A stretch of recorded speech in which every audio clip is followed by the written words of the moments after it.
માણસને ક્યાં બાજુ મન લઈ જાય છે કેવું મુશ્કેલ છે.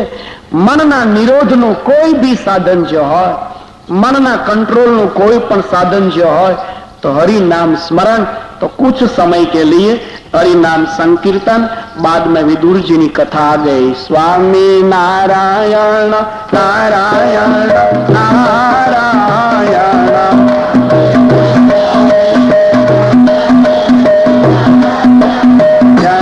स्वामी नारायण नारायण नारायण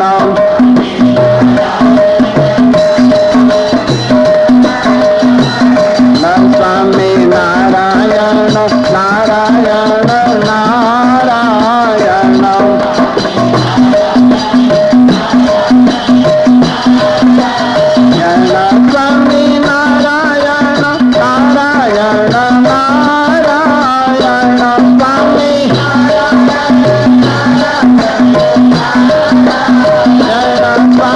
नारायण नारायण नारायण स्वामी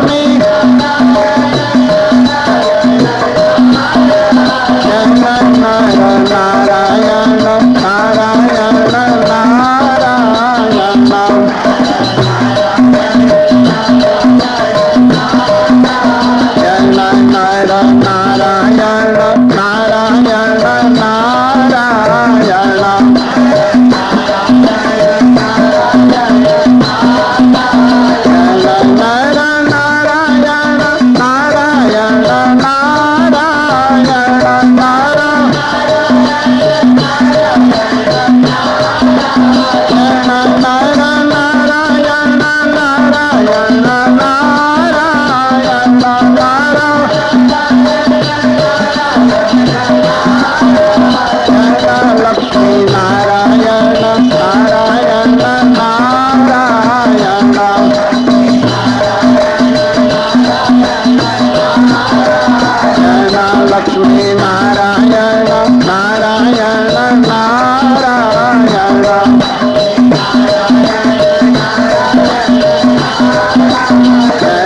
नारायण नारायण नारायण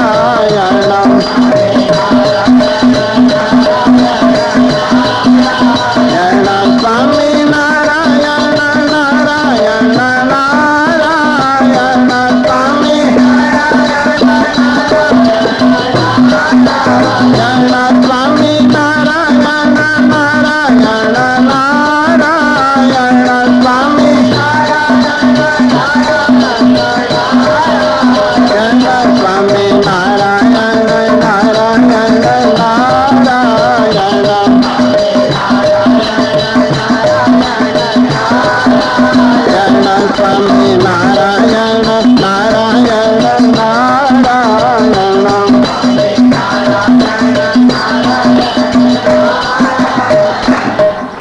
शुकदेव जी बोले छे, परीक्षित मनोधावती सर्वत्र मदोन्मत्त गजेन्द्रवत. जेम हाथी अंकुश ने आधारे कंट्रोल में लई शकाय छे, एम मन हरि नाम संकीर्तन थी कंट्रोल में लई शकाय छे. विदुर हस्तिनापुर ने छोड़ीने जયારે આગળ વધ્યા છે, परिणाम ये सर्जाणु कौरव और पांडवना युद्धना श्री गणेश, कौरवो भस्मावशेष. शी खातरी छे कोने आधारे घर चालतुं हशे? शी खातरी छे कोना भाग्यनुं रळीने खाता हशे? माणसे निर्णय करी लेवो जोईए કે દરેક ઘરના સભ્યો છે એના પ્રારબ્ધનું અમે સુખ ભોગવીએ છીએ. અને એથી વિશેષ જો મનાય તો એમ માનવું કે મારા પ્રભુ છે એની કૃપાના સુખથી અમે સુખી થયા છીએ. જ્યાં સરસ્વતીને કિનારે પહોંચ્યા, સરસ્વતીમાં વિદુરજી સ્નાન કરે છે. હસ્તિનાપુરના લોકો યાત્રા કરવા ગયેલા. વિદુરજીએ સ્વાભાવિક કુશળતા પૂછી કે મારા ભાઈના પુત્રો કુશળ છે ને? યાત્રાળુએ જવાબ આપ્યો છે કે આપ વિદુર છો? હા વિદુર. આપના જવાબ પીછે કૌરવ અને પાંડવના યુદ્ધના શ્રી ગણેશ મંડાણા. કૌરવો નાશ પામી ગયા. પોતાના ભાઈના દીકરાઓ મરણ પામ્યા છે એવું સાંભળતા સરસ્વતીને કિનારે બેસીને વિદુર રેડ્યા છે. સજ્જનની સજ્જનતા કેવી હોય છે. રામાયણ કહે છે કે મેઘનાથ જયારે મરાણો ત્યારે રાવણ બહુ દુઃખી થયો, ભાંગી ગયો રાવણ. હાવ સવારે મેઘનાથની શમશાન યાત્રા જયારે સાગરને કિનારે નીકળી છે ત્યારે સુરેલ પર્વતના શિખર ઉપર બેઠેલા ભગવાન શ્રી રામ હનુમાનજી મહારાજને અને વિભીષણને એમ કહે છે કે રાવણના મોટા દીકરાની શમશાન યાત્રા નીકળી છે, હું એમાં જોડાવા ચાહું છું. હજી સીતાજી અશોક વાટિકામાં છે. જે ભગવાન રામજીને વાસ્તે આટલી હદે રાવણ ખરાબ નીવડ્યો હતો, પણ એના દીકરાના દુઃખમાં ભગવાન રામ શમશાન યાત્રામાં જોડાવા તૈયાર થઈ ગયા. ત્યારથી આપણા હિન્દુસ્તાનનો એક ઢાંચો બંધાણો કે માણસ લગ્નમાં ન જાય તો એનો અફસોસ નથી, માણસે મરણમાં આવવું છે. પછી એની સાથે વ્યવહાર હોય કે ન હોય, પણ માણસની શમશાન યાત્રામાં માણસે જવું. ત્યારથી આપણા દેશનો ઢાંચો છે. ભારત દેશમાં જે સંસ્કાર દેખાય છે એ બીજે નહીં જોવા મળે. સદભાગ્ય છે હિન્દુસ્તાનનું કે આ દેશની ભૂમિ, એના રજહ કણોમાં આવા ધાર્મિક સંસ્કારો પડ્યા છે. જે દેશ પરમાત્માના ચરણોથી અંકિત છે.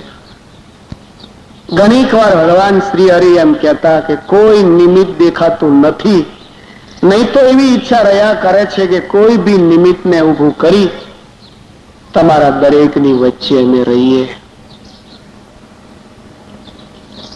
પ્રભુને પણ આ દેશ કેટલો વાલો છે. સ્વર્ગના દેવો પણ એમ કહે છે, અહો અમીશામ કિમ કારી શોભનમ. અમારા સુકૃતો અવશેષ હોય તો ભારત દેશમાં જન્મ આપજો. ક્યાંય તમને વાંચવા નહીં મળે દેવોએ માગણી કરી હોય કે અમારા સુકૃત બાકી હોય તો અમને અમેરિકામાં જન્મ દેજો. દેખાય છે કોઈ હિન્દુસ્તાનના શાસ્ત્રમાં? જે ઇન્ડિયામાં છે એ વિદેશમાં નથી. વિદેશમાં કદાચ પૈસો હશે, વિદેશમાં પ્રેમ અને પરમાત્મા બે ક્યાં છે? તો પૈસો તો એનાથી સ્વર્ગમાં ઘણો છે. સ્વર્ગના દેવો જેમ કહેતા હોય કે મનુષ્ય લોકનો માણસ બનવું,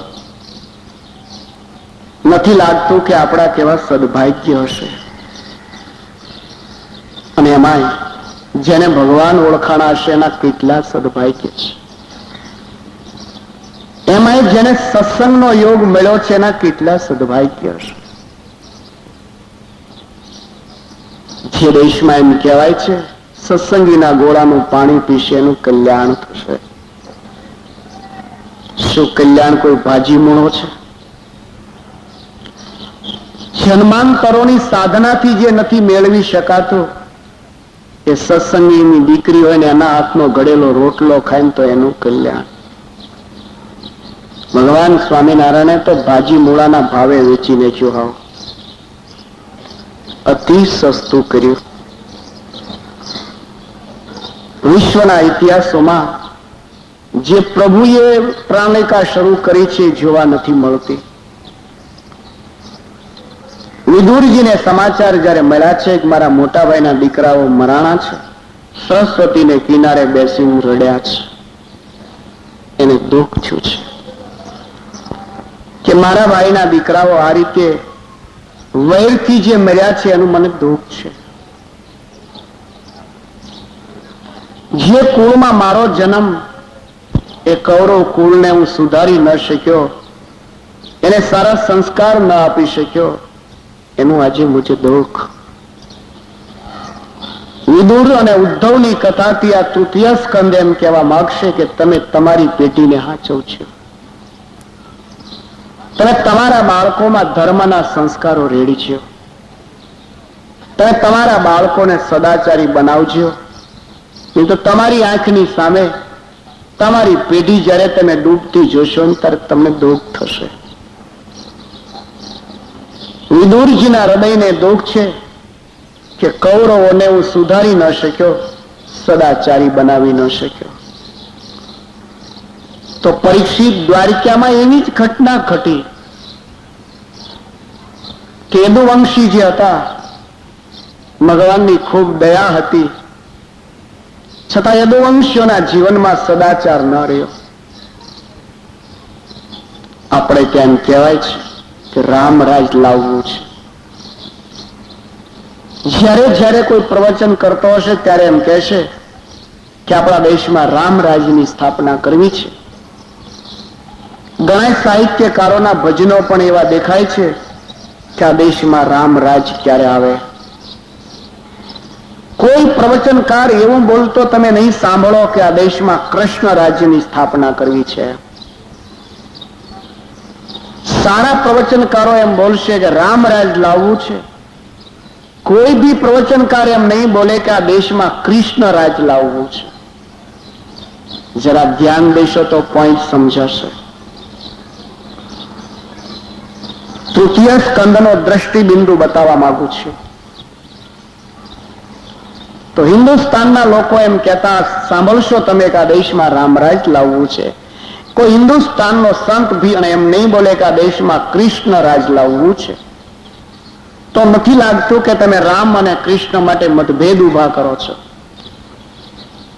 તમે રામરાજ લાવવા માંગો છો, કૃષ્ણરાજ કેમ નથી લાવવા માંગતા? તો એનો ઉઘાડો અર્થ એવો થાય છે કે ભગવાન રામને રાજ કરતા આવડતું હતું અને ભગવાન શ્રી કૃષ્ણ નારાયણને રાજ કરતા નહોતું આવડતું. ઉઘાડો અર્થ નીકળે છે.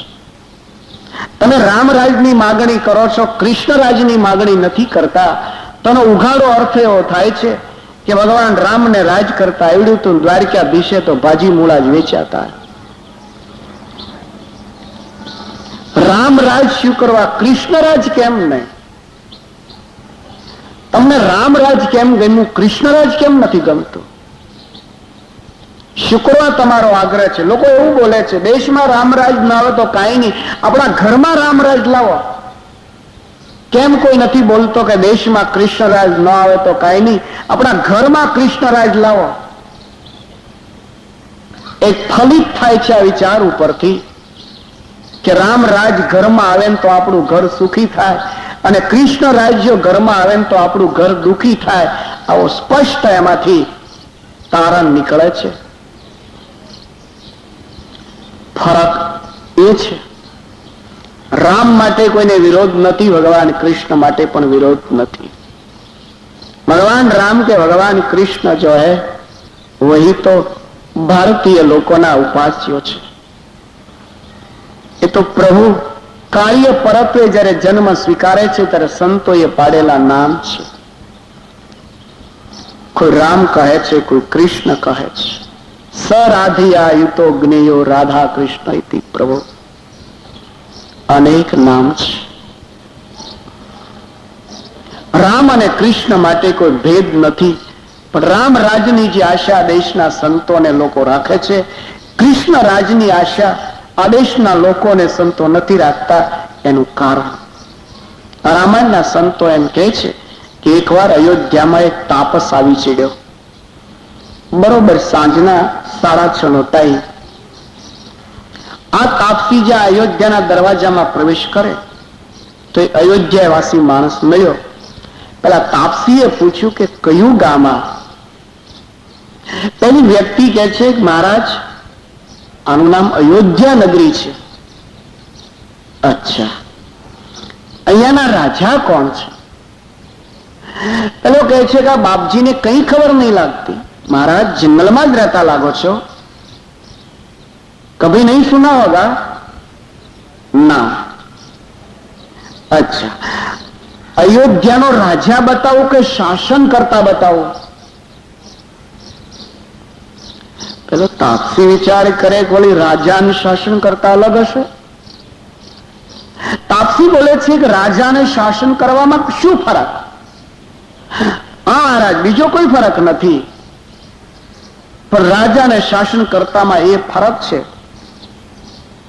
કે નિર્ણય રાજા કરે છે અને આખરી મંજૂરી શાસન કરતા એને આપે છે. આવા બે વિભાગ છે કે અમારે ત્યાં. અચ્છા, રાજાનું શું નામ? તો કે ભગવાન રામચંદ્રજી. અચ્છા, શાસન કરતાનું શું નામ? તો કે ભગવાન વશિષ્ઠજી. પેલા તાપસે વિચાર કર્યો કે શાસન કરતા તો રાજા કરતા બી મોટો છે, જેમ અત્યારે રાષ્ટ્રપતિ કહેવાય છે. નિર્ણય ભલે રાજા લે, બાકી જ્યાં સુધી વશિષ્ઠજીની સહી ન થાય ત્યાં સુધી ફાઇનલ ન થાય. તાપસીને વિચાર આવ્યો કે અયોધ્યાના જે રાજા અને એનો બી શાસન કરતા જે વશિષ્ઠ ભગવાન, એને કરી છે એ કેટલા સુખી હશે. આટલી સરસ અયોધ્યા છે, અયોધ્યાના શાસન કરતાનો રાજમહેલ કેટલો સુંદર, તો પછી એના શાસન કરનારાનો મહેલ, એનું રહેણાંક, એનું જીવન કેટલું મધુર હશે. હા, તમારા શાસન કરતા ક્યાં રહે છે? આ રહે છે સરજુને કિનારે ગામની બહાર. તાપસીને વિચાર આવ્યો કે રાજ્યનો શાસન કરનાર માણસ ગામની બહાર રહે. હા, અચ્છા, સમજાણું કે બહુ મોટા માણસો હોય છે, એ સમુદ્રને કિનારે કાં તો નદીઓને કિનારે બંગલા ચણાવીને ત્યાં રહેતા હોય છે. એટલે ભગવાન વશિષ્ઠજી ત્યાં રહેતા હશે. તાપસને હિંમતે જારી કે અયોધ્યાનું શાસન કરનારી જે વ્યક્તિ છે એનો બંગલો મારે જોવો છે. ગયા સરજુને કિનારે જ્યાં પહોંચે ને ત્યાં તો દિવસ આથમી ગયો. જ્યાં સરજુને કિનારે પહોંચે ને ત્યાં નાના નાના ઋષિ કુમારો કોઈ નાય છે ને કોઈ રમે છે. તાપસીએ પૂછ્યું, હા ભગવાન વશિષ્ઠનો આશ્રમ ક્યાં? તમારે ક્યાં જવું છે? હા, જો સમય દેખાય કુટિયા, એ ભગવાન વશિષ્ઠજીની કુટિયા છે. કુટિયા એમાં રહે છે? હા. પેલા તાપસને વિચાર થયો, અયોધ્યાનો રાજા મહેલમાં રહે અને અયોધ્યાનું શાસન કરનારી વ્યક્તિ કુટિયામાં? ના, કદાચ એવું પણ હોય કે ઉપરનું મોડલ ઝૂંપડાનું હોય અને નીચે જમીનમાં બંગલો હોય, આવું હોય. હા, હવે સમજાણું. શાસન કરનારી વ્યક્તિ છે ને, એટલે એને જમીનમાં બંગલો બનાવેલો હશે, ઉપર આ ઝૂંપડીનું મોડલ આપ્યું હોય. તાપસી અંદર પ્રવેશે, ત્યાં તો ભગવાન વશિષ્ઠ બેઠેલા, એ કોડિયું બળે છે, એના અંજવાસમાં રાજ્યની ફાઇલો ચેક કરે બેઠા બેઠા. પેલા તાપસ આવ્યા એટલે હાથ જોડ્યા, આવકાર આપ્યો, આસન આપીને બેસાડ્યા. 5 મિનિટ માટે વિનંતી કરી કે 5 મિનિટમાં એક ફાઇલ જોઈ લો અને પછી આપણી સાથે ચર્ચા કરો, આપણી જો હરકત ન હોય તો. પેલો તાપસ કહે છે કોઈ ઉતાવળ પણ નથી. અચ્છા, જે થોડીક બાકીની ફાઇલ હશે બરાબર જોઈ લીધી, એટલે ફાઇલોને લઈને વ્યવસ્થિત સ્થાને મૂકી દીધી. તરત ભગવાન વશિષ્ઠ પેલા શિષ્યને એમ કહે છે, બેટા દીવો પ્રગટાવ. પેલો તાપસ વિચાર કરે દીવો તો બળે જ છે, પણ વળિયા વશિષ્ઠજી એમ કહે છે દીવો પ્રગટાવ.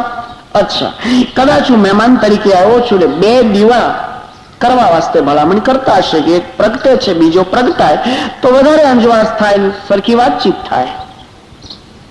ત્યાં તો પેલો શીશ નવું એ કોડિયું એના જેવડું એટલું જ અંદર દિવેલ એવી જ વાત એને લાવીને પ્રગટાયું.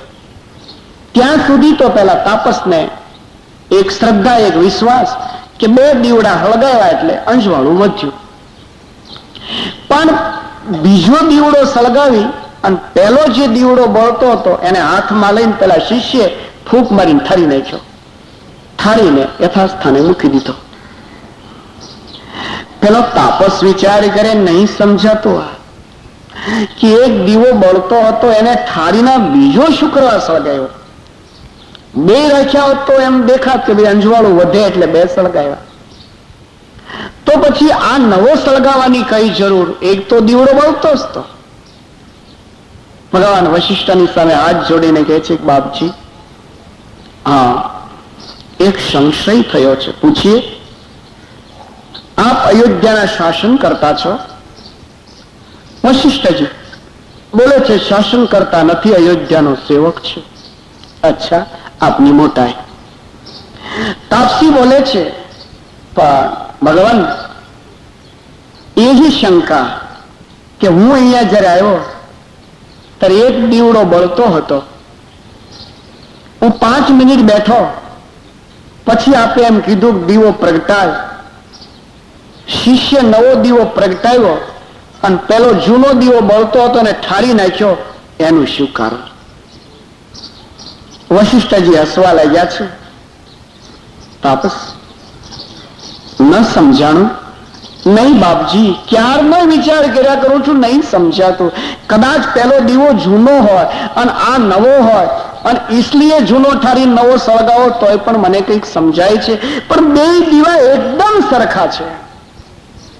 વશિષ્ઠજી બોલે છે, તાપસ, બીજો કોઈ કારણ નથી. કારણ એ છે કે પેલો જે દીવો બળતો હતો એમાં જે દિવેલ બળતું હતું એ રાજ્યના પૈસાનું દિવેલ પુરાયેલું હતું.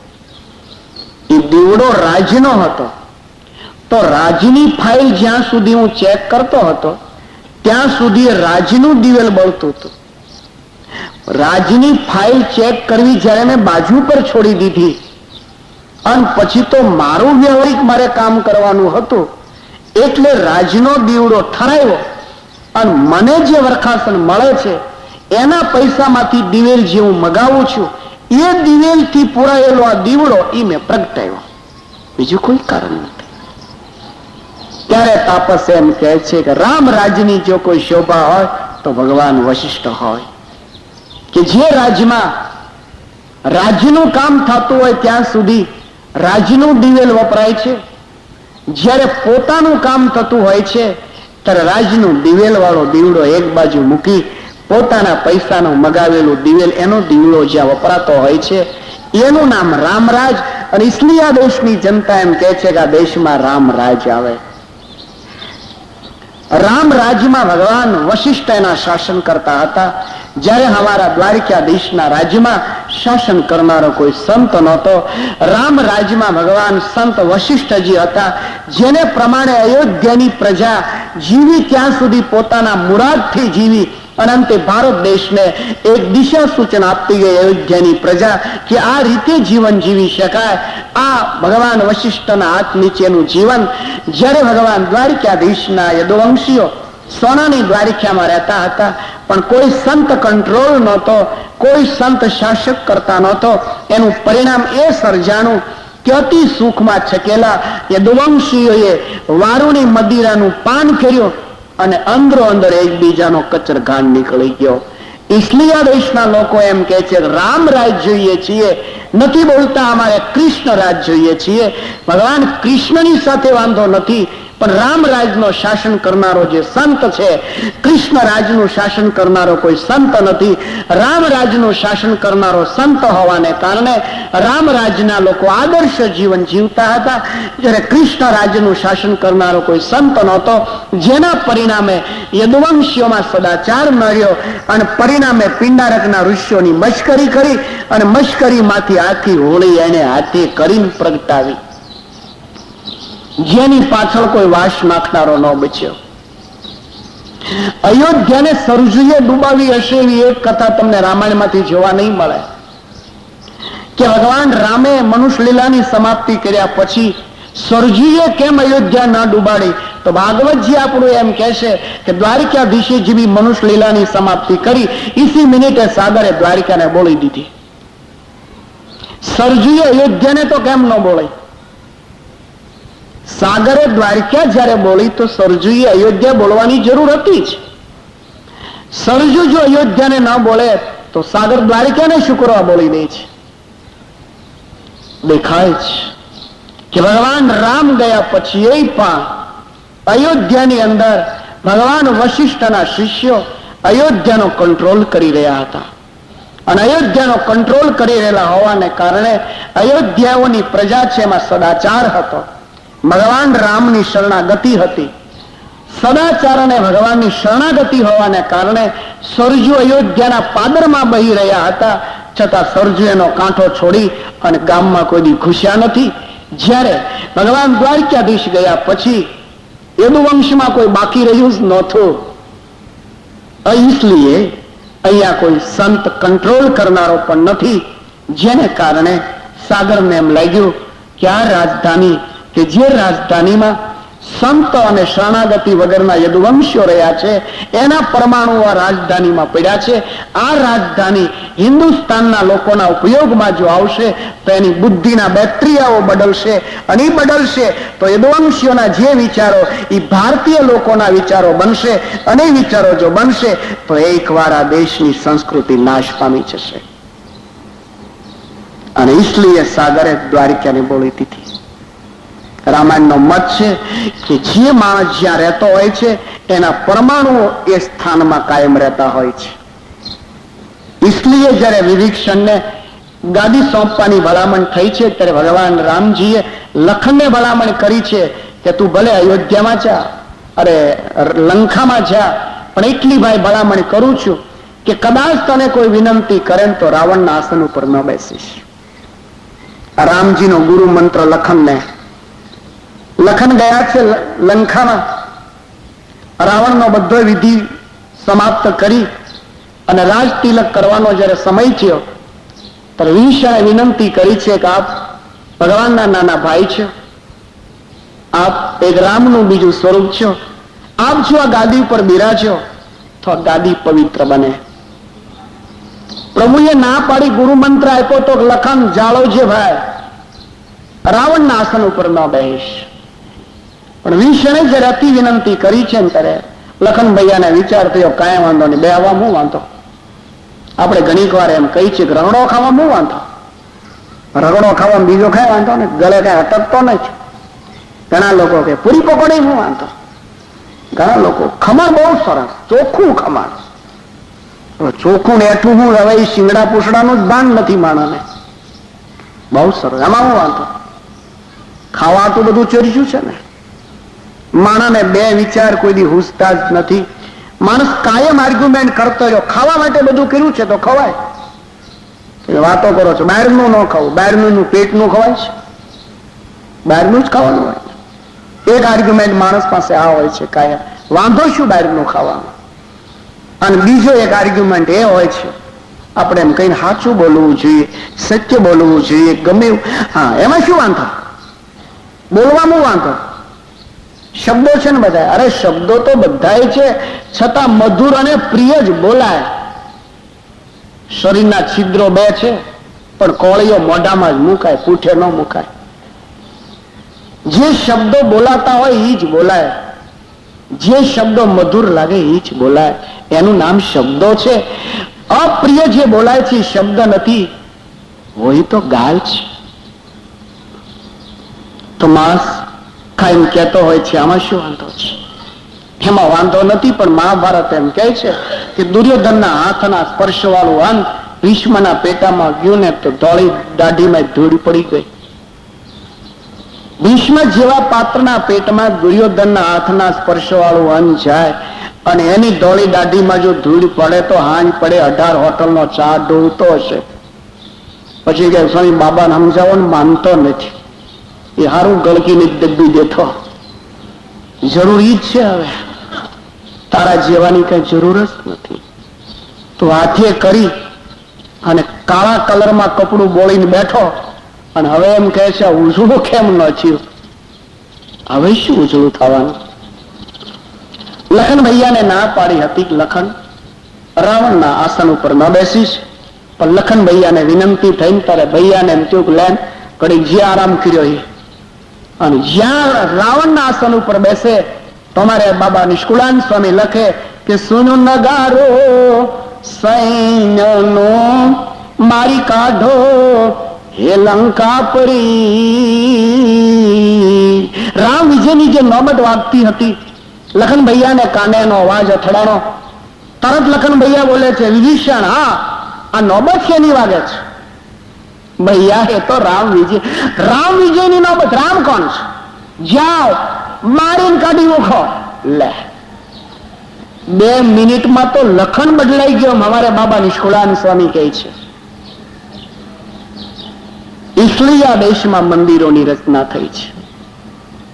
સંતો આપણા કોઈ માળ ભાડે આપેલા નહોતા, આટાવાળા હતા. જેને મંદિરોની રચના કરી છે એની પાછળનું એ કારણ કે ઘર છે એ ભોગ ભૂમિ છે, ત્યાં ભોગના પરમાણુઓ પડ્યા હોય છે. જ્યારે મંદિર છે ભક્તિ ભૂમિ છે, મંદિરમાં ભક્તિના પરમાણુઓ પડ્યા હોય છે. મંદિરમાં બેસીને 1 માળા કરો તો 1000 માળાનું ફળ મળે. મંદિરના ગળામાં દસ્યુ નાખો ને તો 10 રૂપિયા નાખ્યાનું ફળ મળે, અને ઘરે દસ્યુ નાખો ને તો દસ્યાનું ફળ મળે. ઇતના ફરક. કારણ એ છે કે અહીંયા ભક્તિના પરમાણુ છે, ઘરમાં ભોગના પરમાણુ છે. અને इसलिए આપણા દેશમાં મંદિરોની રચના સંતો કરે છે. બની શકે એમ તો મંદિરે આવવાનો કાયમ નિયમ લેવો. પરમાત્માના દર્શન કર્યા સિવાય ચા નહીં પીવો, આવો નિયમ લેવો. પહેલા પ્રભુ દર્શન, પીછે બધું કરીશ. તો દ્વારિકામાં યદુવંશો નિવાસ કરતા હતા. ભગવાન શ્રી કૃષ્ણ નારાયણ લીડર હતા. સોનાની રાજધાની હતી, પણ અમારે વ્યાસ નારાયણને લખવું પડ્યું દુર્ભગો બત લોકોયમ યાદવો નિતરામ હતી. લોક તો દુર્ભાગ્યો છે પણ યદુવંશીઓ એ સૌથી વિશેષ દુર્ભાગી છે કે પરમાત્માની સાથે રહેવા છતાંય પણ ભગવાનને ઓળખી ન શક્યા. ગાયનું આવ હોય ને એમાં ઈંતડા રહેતા હોય, પછી દૂધ એમાં જ હોય આવમાં, પણ ઈંતડા છે ને દૂધ ન પીવે, લોહી પીવે. એમ માણસે ઘણા એવા હોય. ભગવાને સરસ મનુષ્ય જન્મ આપ્યો હોય છતાં બીજે માથા માર્યા કરતા હોય. બકરું હોય ને એના આવમાં આંચળ હોય અને ગળે 2 આંચળ હોય. આવના આંચળમાં જો દોવા બેન તો 5 શેરે દૂધ મળે, અડધો શેર મળે, કંઈક મળે. પણ ગળે આંચળ હોય ને હાં સુધી એમને ખેંચ કરે, શું મળવાનું એમાંથી? આવા કેટલા ઊંધા બોઘરા માંડીને બેહી ગયા. ખેમાંથી દૂધ નીકળશે અને ચા પીશું, મરી જાય આમનામ, આમાં કાંઈ નહીં નીકળવાનું. પરમાત્માની સૃષ્ટિમાં માણસ કેવા પાકે છે, કમાલ કરી છે. મગ જયારે બાફીએ ને ત્યારે ઘણીક વાર મગમાં કવડું મગના દાણા આવે. બધાય મગ બફાઈને ફાટી જાય, પણ કવડું મગનો દાણો હોય ને તપેલી તળિયારે ભટકાણા જ કરતો હોય. બાટલો ગેસનો ભલે ખાલી થઈ જાય, પાણી ભલે બળી જાય, બાકી દાણો એવો ને એવો. એમ માણસે ઘણા એવા હોય. તમે ઉપદેશ આપીને થાકી જાઓ, એમાં સ્વામિનારાયણનું ભજન કરો, સુધારો જ ન હોય. લાકડા છાપ, લોઢા છાપ હારો. 25 mm નું લોઢું હોય, પણ દાદ જ્યાં વળગાડો ત્યાં હૂક વાળી દે. અને કદાચ બહુ કડક લોઢું હોય તો એને અગ્નિમાં સેજ તપાવો અને પછી ઘણ મારો એટલે તરત હૂક વળે.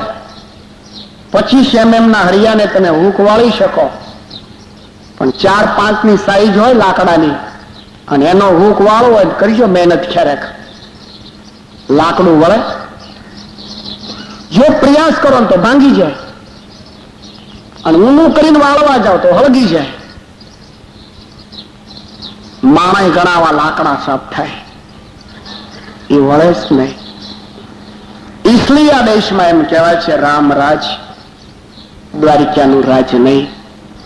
इसलिए સરજુએ અયોધ્યાને બોલી નથી, દ્વારિકાને સાગરે બોલી દીધી છે.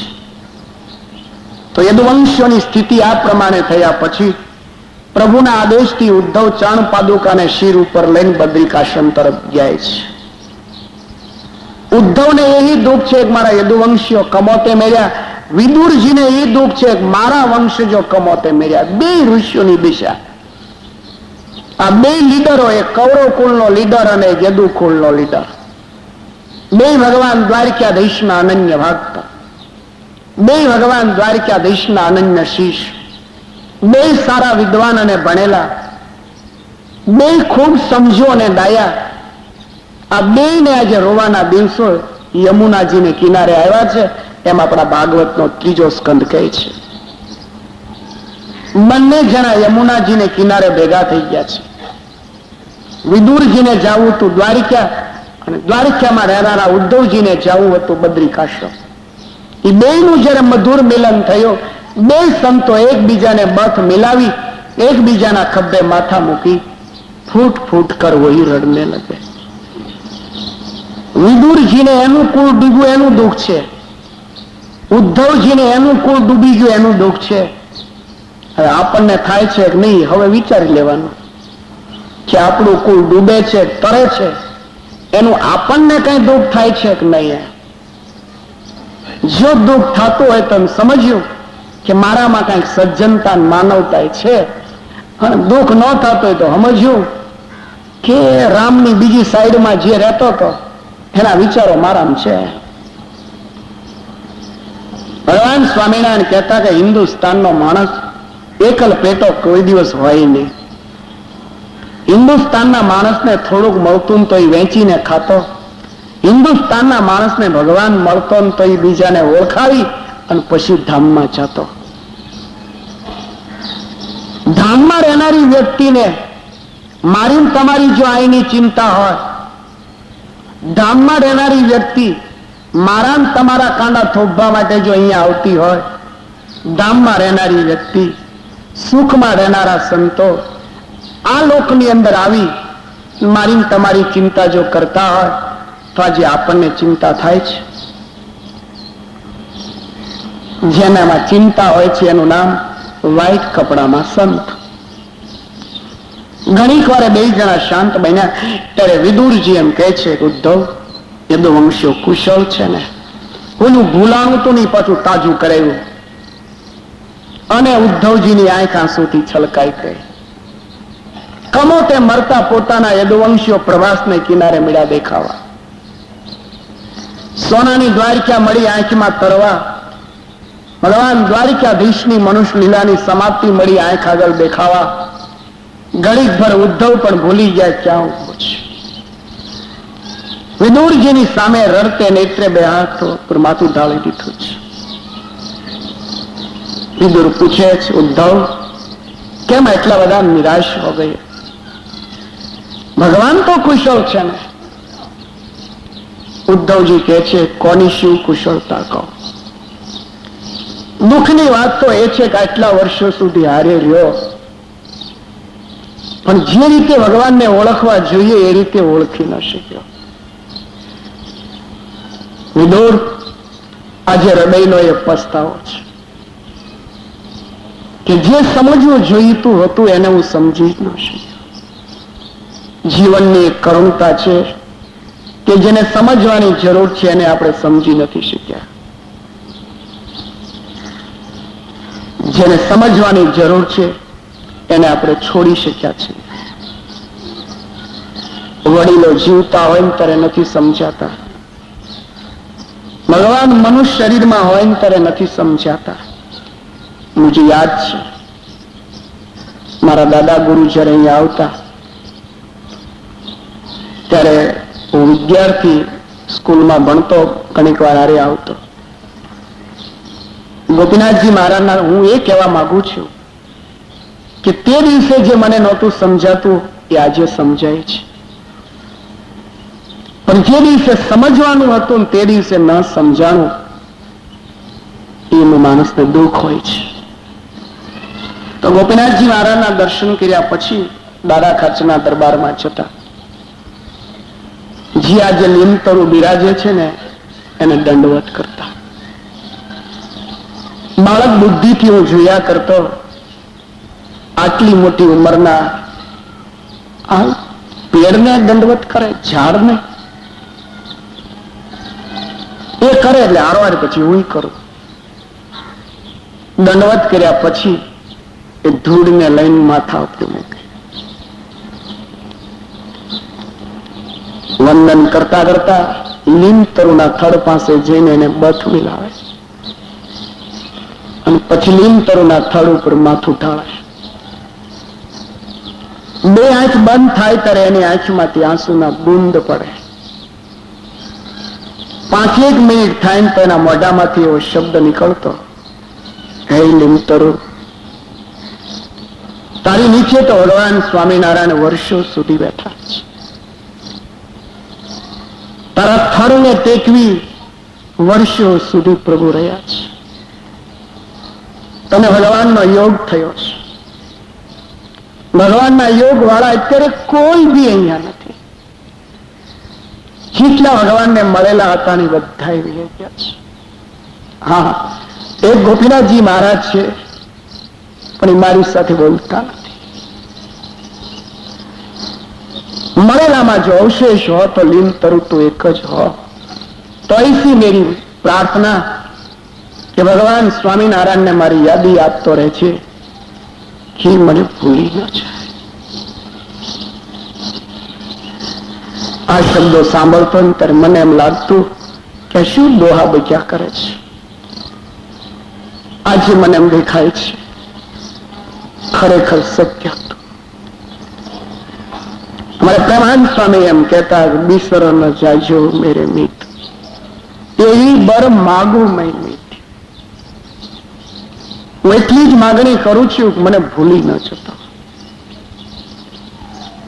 સરોવર એક હોય છે, હંસા તો અનેક હોય છે. તળાવ એક હોય છે, મચ્છો અનેક હોય છે. તું એક છો, બ્રહ્માંડો અનેક છે. બસ એટલી જ પ્રાર્થના, બિસર ન જાજો મેરે મિત, મને ભૂલી ન જશો. આજે ઉદ્ધવને યાદ આવ્યું કે જે રીતે ભગવાનને સમજવા જોઈએ એ રીતે સમજી ન શક્યો. તો સમય જ્યારે હોય ત્યારે જો સમજાય તો જ માણસ મેળવી શકે, બાકી તો રડવાનું જ રહ્યું. કથાની સમાપ્તિ બરાબર 11 ઉપર કાંટો જાય ત્યારે થનાર છે. 5 મિનિટ કે દૂરી પર કથા ઉદ્ધવ અને વિદુરની તો ઘણી મધુર હોય છે. ભાગવતજીના એક એક પાત્રો ખૂબ મધુર છે. ઉદ્ધવ અને વિદુરના પાત્રોથી મારે તમારે એ સમજવાનું રહ્યું કે જો સમજી શકાય તો અત્યારથી સમજ્યો, નહીં તો અમે ફૂમકા વાળા જેમ રોયા એમ તમારે રડવાનો વારો.